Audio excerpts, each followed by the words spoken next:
There are people who can spend their entire lives endlessly climbing, networking, and thriving in the loud, relentless momentum of the modern world. Waking up every day hungry for more, they thrive in the center of the storm, absorbing the kinetic energy of a crowded room and a packed schedule, like a solar panel absorbing light. And then there are the others, not the broken ones, and certainly not the unambitious ones, but the ones who quietly step off the treadmill, slip out the side door, and vanish from the traditional race. It is not that they inherently lack drive or the ability to succeed in high-pressure environments. It is that they carry a very specific, invisible weight, the lingering, silent ache of having to continuously perform, smile, and compete in a world that feels aggressively bright and far too loud. If you know this exact feeling, you know how profoundly isolating it can be to navigate a society that demands your constant, unwavering presence. You probably spend an enormous amount of time calculating the precise energetic cost of every single expectation placed upon you. Going to a networking event, surviving an open plan office, or even sitting through a casual Friday dinner with highly ambitious colleagues is never just a simple outing. It is the preparation, the commute, and the deep mental bracing required to perfectly mirror the emotional frequency of the room and prove you are keeping up. You do it because you deeply care about your place in the world, and you want to be a reliable, successful piece of the social puzzle. But here is the honest truth. The toll this performance takes on your physical body is staggeringly disproportionate to the actual event itself. While others are casually exchanging pleasantries and actively climbing the ladder, you are involuntarily absorbing every microscopic shift in tone, every hidden micro-expression, and the heavy emotional undercurrents of the room. This is the brutal, invisible reality of the modern rat race. It is not just a competition for wealth or titles. It is an exhausting daily performance of extroversion and endless stamina, and it almost always arrives with a deeply internalized sense of shame. You sit in your quiet room and wonder why you cannot just be easygoing, endlessly driven, and relaxed like everyone else seems to be. You wonder why 2 hours of basic corporate socializing requires 48 hours of intense isolation, and why you always seem to be the most fragile person in the room. This is where most people get it wrong, and it is exactly where your real healing begins. What you are experiencing is not a personality flaw, a lack of ambition, or a psychological weakness that you need to fix.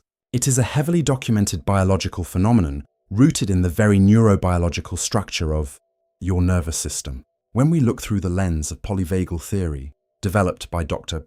Stephen Porges, we begin to understand exactly why your body reacts to high pressure, highly social environments as if they are complex endurance tests.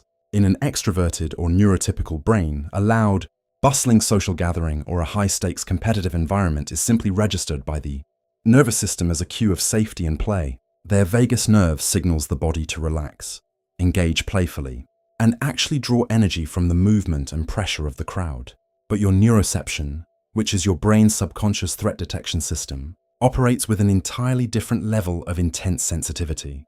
Your brain does not organically filter out the background noise. It captures absolutely all of it. It registers the flickering fluorescent lights of the conference room, the subtle tension between two acquaintances across the table, and the overlapping layers of 5 different conversations happening simultaneously. To your nervous system, this massive influx of sensory data and social expectation is not a fun challenge, but rather a state of severe, immediate overstimulation. Every time you force a polite smile when you are secretly exhausted, your frontal lobe is burning through literal glucose at a highly accelerated rate just to suppress the innate animal urge to flee. Think of your mind like a highly advanced computer running 50 complex, hidden background applications all at once. The computer is not defective, and it is certainly not broken.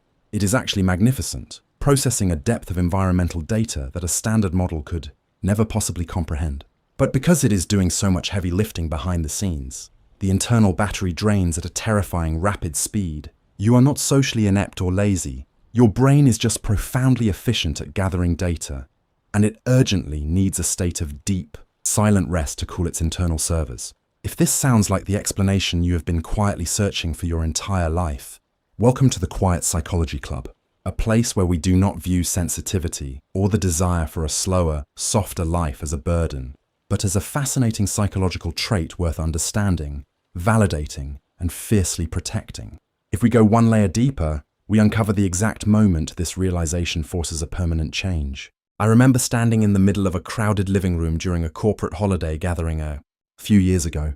The music was playing slightly too loud. The radiator was turned up entirely too high, and there were roughly 30 people crammed into a space designed for maybe 10. I was pinned against the sharp edge of a marble kitchen island. Holding a warm drink I had absolutely no intention of drinking. I was trapped in a cyclical, meaningless conversation about someone's recent promotion, their new exhausting commute, and their aggressive plans to scale their department next quarter.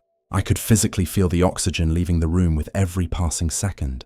My chest was incredibly tight. My jaw was locked firmly in place, and there was this overwhelming, vibrating, buzzing sensation building up right behind my eyes. I kept nodding, forcing my facial muscles into a pleasant, acceptable shape, perfectly performing the script of a well-adjusted, highly ambitious adult. But internally, my entire nervous system was screaming for an immediate exit. I looked around the room and saw people throwing their heads back in laughter, genuinely energized by the suffocating chaos and the competitive banter.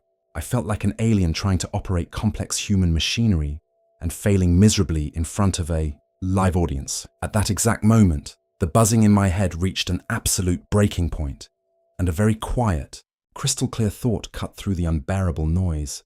I do not have to be here. I politely excused myself, walked out the front door into the freezing, sharp night air, got into my car and just breathed. The dark, heavy silence of the car wrapped around my exhausted body, and it felt like a physical, deeply loving embrace. And then comes the part that changes everything.